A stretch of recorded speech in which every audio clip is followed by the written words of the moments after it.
Welcome to today's Grow Camper podcast. I'm Lisa McDermott, and today I am thrilled to have Curtis Hemmeler, the Executive Director of the RV Technical Institute, joining me.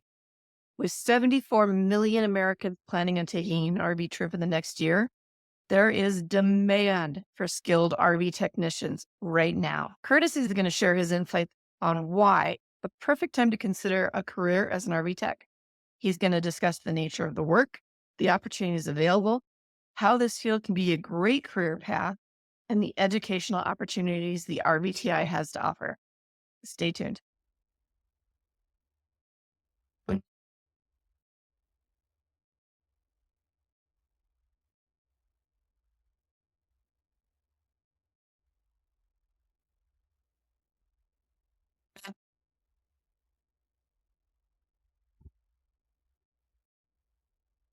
Welcome, everyone. I want to thank Curtis Hemmeler from the RV Technical Institute for being our guest on today's podcast. Welcome, Curtis. Thank you. So before we dive into talking to you about what is the RVTI and why should women be interested in it, we're going to take a quick break for one of our sponsors. You know that saying, work smarter, not harder? Yeah, let's do that. Introducing the Quick Pin Coupler from Curt. Quick Pin's innovative design allows for fast, hassle-free trailer coupling with just one pin, making it easier to use than traditional couplers. That's right. That means no more fighting with jammed levers or problematic hinging components that drive you crazy. It's safe and couples securely with an included pin and clip. Just couple it, pin it, and you're done. Quick Pin is made from high-strength steel and has tested weight ratings to ensure your safety. It's available to fit all standard trailer ball diameters, as well as a variety of trailer tongue beam sizes, including A-frame trailers. So tow smarter, not harder, and get on the road today with a Quick Pin coupler from Curt. Okay, and we're back. Curtis, let's dive right into it. Tell us all about the RV Technical Institute. What is it? Sure. Well, thank you for having me. So let's go back to how it even really came about. It was a combination of the RV Industry Association, the RV Dealer Association. So all the manufacturers, suppliers, dealers in the industry recognized many years ago that we were going to have a shortage of technicians. We had a lack of knowledge and standardization in the education of our technicians, and we have an aging population of technicians. And so 5 years ago, in fact, we'll celebrate our 5-year anniversary on September 28th, next week. We came into existence. $10 million was set aside as an initial grant. We were set up as a nonprofit to really train, certify, and recruit for the mission of improving our consumer experience, or improving the consumer experience. So that's us in a nutshell. We are the standard of the industry when it comes to technician repair, whether it's a dealer technician, a mobile technician, independent technician. We are here to train a technician safely and repair and troubleshoot RVs. That's very cool.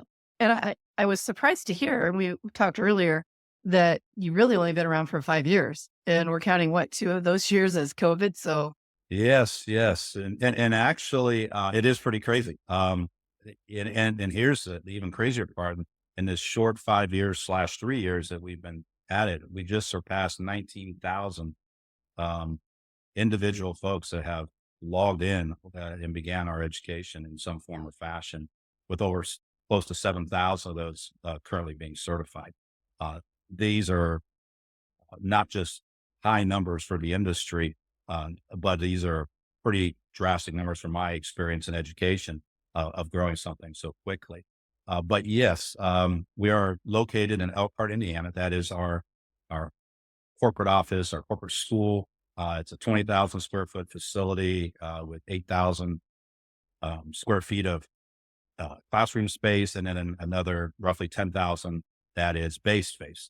And we've got a team of about 10 people, and about 26% of the education that we do is done in Elkhart on site, but leaving the other 77% is actually being done across the country, whether it be through our authorized learning partner network, online, but there really is no way that if somebody is interested that they can't get the education or reach the education.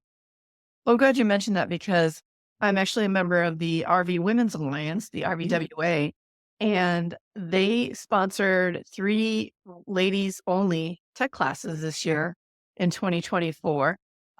And we just finished the last one in Hershey, Pennsylvania, where we had 2 girl camper guides actually go through it. We had one previously in the Colorado one do it. So and all 3 of our ladies had nothing but rave reviews to talk about it, and I think I was telling you earlier, this class is no joke. Mhm. The 2 in the Hershey one opted to miss some meet and greet parties that had been scheduled at night for people that were at the Hershey RV show, and instead stayed back at the campground because they felt they needed to study for those tests, and I'm really happy to say that, they did pass, so yay. Exactly. Well, first of all, congratulations on being a part of that. And I'd like to say I'm surprised by their success, but I can't because I want to say that we have had, I think we're up to 7 or 8 of these classes total. We Mhm. started them about 2 years ago. And as I shared with you earlier, women do hold the very first class, and actually a couple of the classes hold the best test scores over all of our classes. And I myself come from education, and I can tell you that was not a surprise to me at all. There's a reason why women do better, and I apologize to all my male counterparts out there, but the auto industry figured this out a while ago. If you go in to have your car repaired, uh, probably any time in the last couple years, you'll notice that you're met typically by women at the service desk. And so some of the characteristics that make women such good technicians is because they're very conscientious. They're very attention and detail oriented. They do not like to leave anything unopened, I should say. They want to make sure they do it to the best they can. And at the end of the day, they do it with compassion and heart. Not to say that all women are that way or that men are not, but I think that adds to their success. And many of our dealer partners, employers that I work with on a regular basis, will when I say I have a certified woman, they will look at them first over even their male counterparts. They won't tell you that, but they will because of all those characteristics I just mentioned. This was a strategic direction that actually was presented. I like to give credit where credit's due.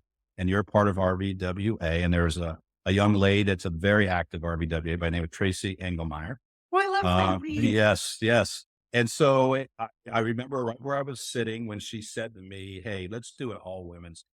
And I was at the office, and I was like, looked at her, and I said, "Okay," but I said, "It's a pretty dominant male world out there." She goes, "No, I know." She goes, and so she does deserve the credit along with Susan, who both of these two I had the pleasure of meeting very early in my tenure here, and so they really deserve a lot of credit. Which obviously it was a natural meeting between RVWA and RVTI, and so I'm very excited about the growing of this area, and it's going to continue to grow. In fact, we're taking it into the campgrounds later or early into 2025, which I'll talk about in a second. Yeah. Well, I think, some statistics that are really important to be aware of is, just in the next year alone, 72 million Americans are planning to take an RV trip. And when you think about, well, who is the buyers of RVs or making the buying decisions, it's 80% are made by women. Oh yeah, And so, like what you said in the auto industry, this is really important for women when they walk in. They want to feel that they're being acknowledged, they're not being spoken down to, they're not being taken advantage of. And by having more RV women techs out there, this is really going to help combat with a lot of those old perceptions that may be still lingering out there. So I'm sure, excited about that. sure. Yeah, and I'll even add to that. If you think about the pandemic, it's changed the face of how people work, where they work, and a lot of folks, the Mhm. remote worker, that kind of thing. So the idea of a woman being able to go out there and be independent and do things, as you know, this class is really no joke. I mean, it's built for somebody that wants to make a career, a very sustainable career out of it. But even if they choose or they do it just as a side hustle, um, they're going to learn things that make them very independent. And in the long run, going to save them a lot of money. There's no need to call an electrician sometimes or call a plumber because you're going to learn the skills and the techniques needed to do and operate those things successfully. Right, right. So let's talk about a little bit on why should someone choose the RV Technical Institute over some of the other options out there. I think you kind of mentioned already industry standards, and Yes. that's huge. Yes. You've got the backing by the major manufacturers out there, whether it's of the RVs or the components. Um, so let's Yeah. talk about that. Sure. Sure. Well, simply put, we are the standard of technician and service technician training. We are built off of the OEM. We are a self-regulated industry, which the other hat that I wear is overseeing the standards program, which uh, when I say standards, this is the inspection of manufacturers that they build for safety and primarily safety. So if you think about it, we're inspecting for that. We're making sure that rig is built safely. That education is then pulled into the service technician training so that we make sure that the training you receive is not only the best, it is the most safe. And that, we're not going to teach you the shortcuts. We're not going to teach you how to do it faster. We're going to teach you how to do it right. And through repetition and experience, you'll learn to do things faster. But our biggest focus is around doing it right and doing it with this with safety up front. Very cool. So we might have jumped ahead a little bit of ourselves, but talk about what does it mean to be an RV tech? What does that job look like? Sure, sure. Well, yeah, I've talked to a lot of the technicians, and the first thing that comes out is someone that's successful in the technician field has to be somebody that likes different things. So if you think about like an auto technician, which a lot of people think of an RV technician, they think about auto, which actually is incorrect. You really should think about trades, electricians, plumbers, things of that nature, because you're looking at a house. When you're working on an RV, you're typically working on the house part. And that house has electrical, it has plumbing, it has appliances, it has generators. So if you like different things every day, it's a great career field because today it might be an air conditioner, the next day it might be a furnace, the next day it might be an oven, and so forth. So the spice of life, if you may, the different things that you work on. The second one is as a mobile tech, you can live anywhere you want to live. You can go from campground to campground. You can live in the north during the hot months, and you can live in the south during the cold months. Um, the third thing is it is a sustainable career. Somebody with a very strong work ethic can make a tremendous amount of money in this field with really limited knowledge per se. It's as you see behind me, we have created the career path, which is a lifelong learning path that's constantly evolving.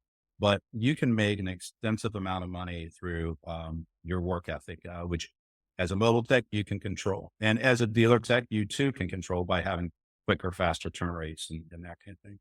And I would say lastly, in today's world of having side hustles and things of that nature, it is a great side hustle career that you can use. And once you become certified, and if you're a full-time RVer or such, and you want to, a lot of times one spouse in the marriage might be retired, but the other one's not, or one's a traveling nurse. And that's a big thing I hear a lot of times, traveling nurses. Well, what's my spouse going to do? Well, they can become a technician.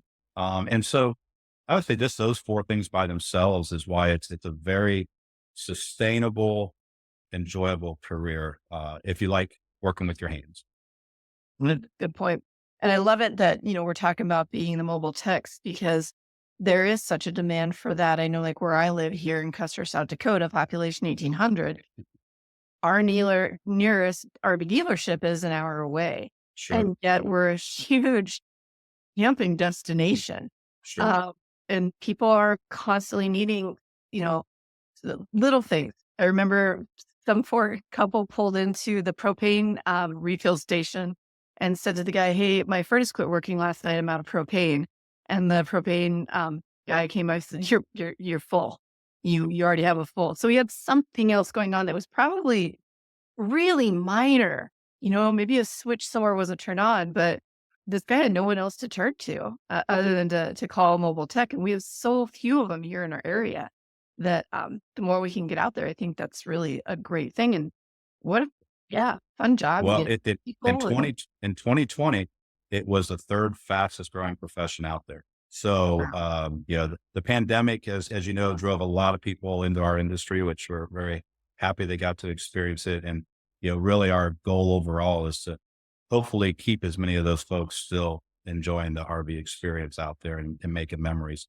But yeah, the job demand, driven by just obviously the volume of which RVs are being sold and continue to be sold.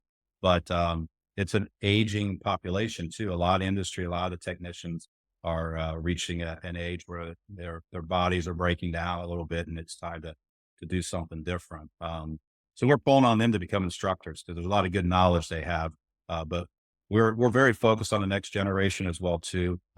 By the end of this year, we will have spoken over 2 million school counselors across the country. Wow. We actually have a program being launched in Colorado where they're teaching it into high schools.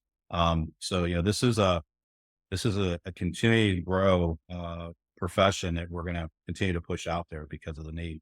Lots of demand, really high demand. I mean, So let's talk about the classes that are offered at the RVTI. You start off with level one. yes, What's that course like? sure, sure. So the career path, as you can see behind my big head here, is 4 levels currently. The first level is what we call the inspection level. In this, it's a 40-hour class. And if you think about 40 hours, it ends with a written test and a performance test so that we can prove your competency. But in this, you're going to learn about the 7 core areas of an RV: electrical, plumbing, appliances, generators, chassis. Um, Yep. And you're going to be able to go into any RV, class A, class B, class C, and you're going to be able to run up any system in there and validate that everything's working the way it's supposed to. So we call that the inspection level. And then you take a test and you become certified. And there is careers out there. There's home inspector type positions you can do with it. You can be a PDI tech at a dealership. So it's a true profession. If you're wanting to take it to the next level, then that's level 2. Now, on level 2, you're going to go back to those 7 core areas, but you're going to get much deeper into it. You're going to learn how to troubleshoot and diagnose. So in level 1, you go in, you can validate everything's working. But wait a second, the air conditioner is not working the way it's supposed to. You might be ready to repair that, or you might not. But in level 2, we're going to make sure you know how to do that. And so it's an additional about 80 hours of instruction that will allow you to troubleshoot and diagnose everything. So at the end of 1 and 2, by description, you are a certified technician that you can, inspect, repair, and troubleshoot any class A, B, or C uh, RV. That's Level really 3. Now this is where it's a little bit unique. And level 1, level 2 is taught by RVTI, either in person, online, hybrid format, where you go online and you do a week in Elkhart, or through one of our many authorized learning partners. That's another way. Level 3 has 5 specialties in it. And there are, electronic, there's slide outs. And this is where there's about 20 hours of instruction each one.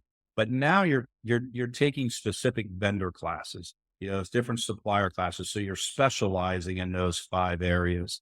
And you can go to our website, and that's where a committee approves all the coursework. And they load in as new technology and stuff comes out. It goes into this. And so a technician can go there and continue their education path. Once they've completed all 5 areas, or an additional roughly 90 to 100 hours, they're awarded the master certification. And so we built this program this way because not everybody is going to move all the way through to master. They may not need to move all the way through to master. If they're working in a large dealership, they may specialize in slide out, so they don't need to go to master. But it's there if somebody wants to. And our hope is that everybody will run through the whole gamut, but it's also built for the person who's wanting to move through this career path very quickly. You can complete the whole program in less than a year and be a master tech. It's really the level 3 classes that get a little more challenging because they're They're offered by our vendors at all different times, different places, some online, some in person. But we don't dictate what classes you take in the specialty areas. It's more of a la carte. You pick and choose what you want. Okay. Well, I think one thing too that we didn't mention, Mhm. level one and level two are extremely affordable. Uh, But Yes, they are. So if you compare it to a typical college credit, they cost like one credit. It's $600. Doesn't matter if you do it in person, do it hybrid or online or what have you. It's literally $600. And people go, well, what's the catch to this? There is no catch.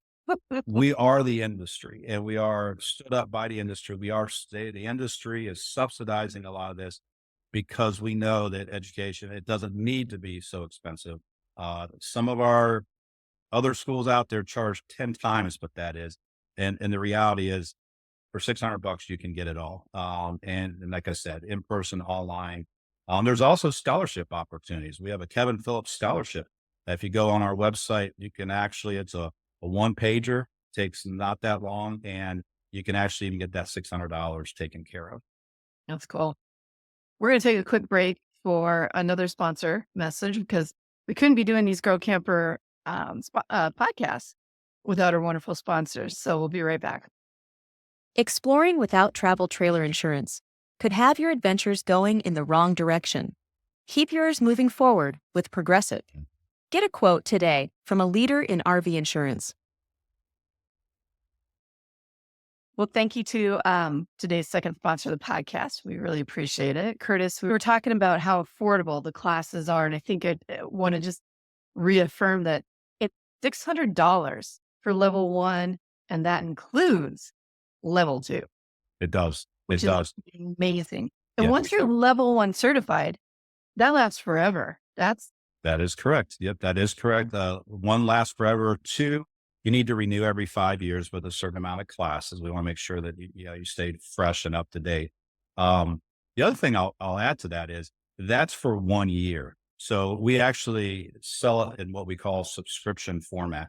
So just like you would buy a magazine subscription, you have 1 year to complete level one and level two. So and whether you're working full time, part time, 1 year is plenty enough time. And God forbid that you don't finish in 1 year, we would just have to charge you another $600 for the next year if you didn't finish it. But yeah, it's $600. That's all we ask for. Once again, we have no matter where you take this or take advantage of getting it, we have, if you come to Elkhart, we have relationships with the hotels, the campgrounds. But as far as what we charge, 600. That's awesome. Because a lot of it is can be, Mhm. on hands training, which I Mhm. think is really important. That includes all textbooks and the Textbooks are testing. electronic. That's correct. So they're Yes, electronic textbooks for that full year. Yep. then your testing and your certification. So there's Yes, it is. and lunch. Hey, look, Listen, exactly. Depending on how you do it, or as yeah, I mentioned, if you go on our website and fill out a Kevin Phillips scholarship opportunity, we have quite a bit of money in there for that. You can even get that $600 taken care of. So that's awesome. And the RVWA, I believe, will be hosting women only classes again in 2025. We don't have dates out yet, that's right. but I know they're in the works. So if women are looking for a specific women only class, they can certainly do that. But if the schedules don't work out or the travel to those classes, because those are hands on to begin with for the level one, they can always come to one of your other classes that you have. That is correct. Yeah, we'll be loading 2025 dates for both RVWA classes, as well as our own classes, here real soon, probably within the next 30 days. Those will be on. And just go to the RVTI.org website and you'll see it all there. Fantastic. And in addition to the classes that you guys are offering, you're also partnering up with several colleges and tech schools across the country. Isn't that right? We are. As I mentioned, the majority of our coursework is actually taking place outside of Elkhart, which is really strategically was always the plan. We call it the hub and spoke model. The spokes being all of our authorized learning partners, and we continue to grow that pool. Right now, we have all the large dealer groups are learning partners. So they basically have our curriculum, and that's what they're teaching in person to their technicians. Um, we have a tech school in Florida called JTech that you can actually get our program down there. It's in Jacksonville.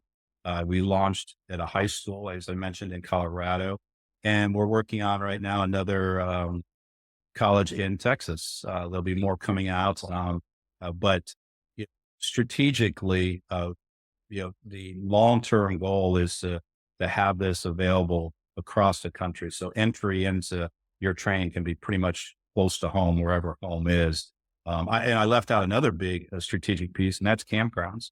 I've been You working mentioned with that, a lot. yeah. Yeah, I've been working with a lot of the state associations that are. We're going to be a part of a large COE campground in Branson, Missouri. This is all the states coming together that lead campground associations to talk about. We're going to be teaching actually uh, a class there as well. But yeah, it's our website's the best place to get the information of where it's happening. But you know, if you think about a campground, it's the perfect place to have a school too, because you can come and bring your camper or stay at one on site and then attend classes during the day and make it a family experience. So um, yes, we're only 5 years old, and this is and every night I go to bed thinking, okay, what's the next thing we can do here? Because there's so much opportunity. We're so excited. We got the core built, and now it's just a matter of getting it out there. And please, please, please, to your viewers and listeners, if this sounds like something you're really excited in, please reach out and take advantage of it, because uh, I assure you, there's ample job opportunities no matter where or how you want. Yeah, again, it's a very high demand career path that's out there. Do you have like any estimates of what people can make doing this kind of a job? I suppose it's going to really vary from, working at a dealership from being a mobile tech, but um, Yeah, and that's a very fair question. It is hard to put an average exactly, because it's also geography wise plays into it. But just as an idea, a dealer tech, you're starting out maybe in the mid 40s to 60s, mhm, 60,000 annual, that is. But many of them do reach over 100,000 very quickly. As a mobile tech, it really is the sky's the limit. If you're doing it as a side hustle, you can make a few thousand just doing it as a side. But I know an individual near my house in South Carolina that makes over 100,000 a year, and all he does is install awnings at the one campground. So it's across the board, but I would say a six-figure salary is definitely not unrealistic with somebody that has a good work ethic and somebody that wants to commit to it as a full-time career. But um, ISW, it's very sustainable, and and the and the things, as I mentioned earlier, the characteristics of things, the idea to work anywhere, the idea of self work, is up to that individual and how hard they work. You will definitely net the results of that because there's ample work. And anybody that's RV knows that if you go into a campground and someone sees you out there repaired, you put your little RVTI decal out, you better, you might as well have a take a number thing outside your door, because they're going to be asking you for help. So, um, why not make a career of it if you're going to do that, right? A lot of people do it just as a friendly gesture, but many of our students that come in say, what, I've been asked to do this. Now I'm going to make some money on it. You can do that. it's fantastic. And you're right on the campgrounds. I mean, I know numerous campgrounds that would love to have a stack of business cards from Exactly. several RV tech, mobile RV techs, because that way, if one's busy, there's always another one for someone to come and help their person that's got an issue get taken care of. Because there's nothing worse than a vacation getting ruined if something just even minor goes wrong on your camper.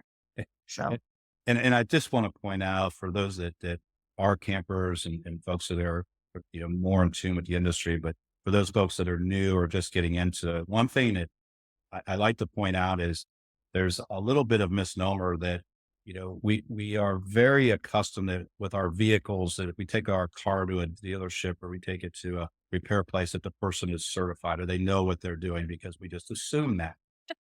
In the campgrounds, be very careful because, it's not the case. And that's one of the reasons we set ourselves up and we're going to continue to push the professional and the safety of certification, the importance of certification, right? Because I'm not saying that just because someone doesn't have a certification, that they're not a competent person. I'm not saying that at all. What the certification does is it validates for you that this person does have this knowledge versus someone just telling you, yes, I know what I'm doing.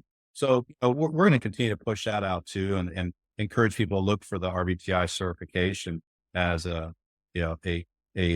comfort level of that this person has a knowledge level that will work on your rig safely. That is such a valid point. My husband and I, we own a custom home company, and it always cracks me up where we live in the county. There's no licensing. There's very few inspections, but my husband also has 40 years of building experience and Right. went to actual wooden bolt building schools. So he is a master carpenter, master builder. But you see these new people hanging up their shingle and with carpenter saying, "Oh, I'm licensed and insured." Well, yes, everybody should be insured, but what license? Exactly. And Exactly. nobody's ever asked us I know. just to show them our license, you know? Well, So I I do think that's believe really that cool. I believe that's gonna change. And Yeah. here's why I believe it's gonna change. Um, I'm 56 years old and, you know, I'm probably some of the younger folks that grew up wrenching. Nobody grows up wrenching anymore. And if you don't know what wrenching means, that explains exactly what I'm saying. That wrenching is, getting your hands dirty, going out and fixing things. Mhm. You were taught by your grandpa, or taught by your grandma, your aunt, your uncle, what have you. Because that is a dying trade, the younger folks coming in, where are you getting your training from? Mhm. That's what I'm saying. I'm not here to argue that folks that have been doing it for a lot of years don't know what they're doing and that they're not good. They are. It's just that extra little bit of comfort level that, hey, they've been certified. At least you know that they were taught the right way and that they were competent enough to pass a test that validates that they know what they're doing. So safely they can fix your rig for you. Yeah, very important. Very important. Thank you so much for being on today. I really, really appreciate it. I learned a lot. I can't wait to talk to you more about it actually off camera because I have some questions. Sure, sure. No, love them. Love them. So thank you so much. And I look forward to seeing what 2025 has to offer.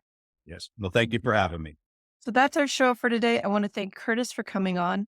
If you want to learn out any more information about taking one of the RVTI's classes, be sure to check out their website, rvti.org, or the Women's Alliance if you're looking for the women specific class. That is at rvwa.org also. And I'll post the links to those in our show notes. Thanks for watching or listening if you're podcasting. And if you enjoyed today's show, don't forget to tap in the like button and subscribe to our channel so you don't miss out on any episodes. Connect with us online through the Girl Camper website, Facebook, and Instagram. And be sure to check out all of the events Girl Camper guides have lined up because we still have a lot left for just in 2024. And join us for all the fun. Until next week, I'm Lisa McDermott, and I'll catch you by the campfire.